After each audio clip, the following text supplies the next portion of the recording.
क्योंकि भोजपुरी सिनेमा के power star Pawan Singh एक बार फिर से तहलका मचाने को पूरी तरह से तैयार हो चुके हैं और अभी हाल ही में उनकी अपकमिंग शाहमाबाद, इसके अलावा काला माटी का अनाउंसमेंट और कुछ दिनों पहले ही रिलीज किया गया है बजरंगी का धमाकेदार पोस्टर। और अब एक बार फिर से उनकी नई फिल्म लाखन सिंह का पोस्टर आउट हो चुका है। तो दोस्तों, आज की वीडियो में हम बात करने वाले हैं लाखन सिंह के बारे में, तो वीडियो में लास्ट तक जरूर बने रहिएगा। और अगर आप भी पावर स्टार पवन सिंह के गाने और फिल्में देखना पसंद करते हैं तो इस चैनल को जरूर सब्सक्राइब कीजिए। तो चलिए शुरुआत करते हैं।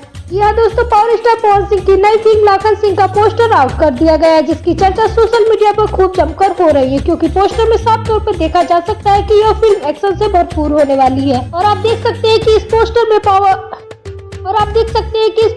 पावर स्टार पवन सिंह काफी जबरदस्त अंदाज में दिखाई दे रहे हैं। और अब की बार उनका एक अलग ही तरह का लुक दर्शकों को देखने को मिलने वाला है, जिसको लेकर के फैंस भी काफी ज्यादा एक्साइटेड है। आपको बता दें कि मेकर्स ने इस फिल्म का फर्स्ट लुक पोस्टर तो आउट कर दिया है, मगर फिल्म में कौन कौन से स्टार कास्ट होंगे अभी इसका सस्पेंस बना हुआ है। बहरहाल जल्दी ही इसका भी खुलासा कर दिया जाएगा, जल्दी इसका ट्रेलर भी आप सभी को देखने को मिलेगा। अब चलिए एक नजर डालते हैं उनके गाने पर। तो इस समय उनका गाना काला ओढ़नी काफी धूम मचाए हुए है और गाने पर 20 मिलियन से ज्यादा व्यूज हो चुके हैं। तो फिलहाल के लिए दोस्तों बस इतना ही इस वीडियो में। मिलते हैं नेक्स्ट वीडियो में। चैनल के साथ बने रहिए, चैनल को सब्सक्राइब करके बेल आइकन को प्रेस कर लीजिए। और अगर आप है पावर स्टार पवन सिंह के फैन तो इस वीडियो को लाइक करें, साथ ही चैनल को भी जरूर सब्सक्राइब करें। Thank you.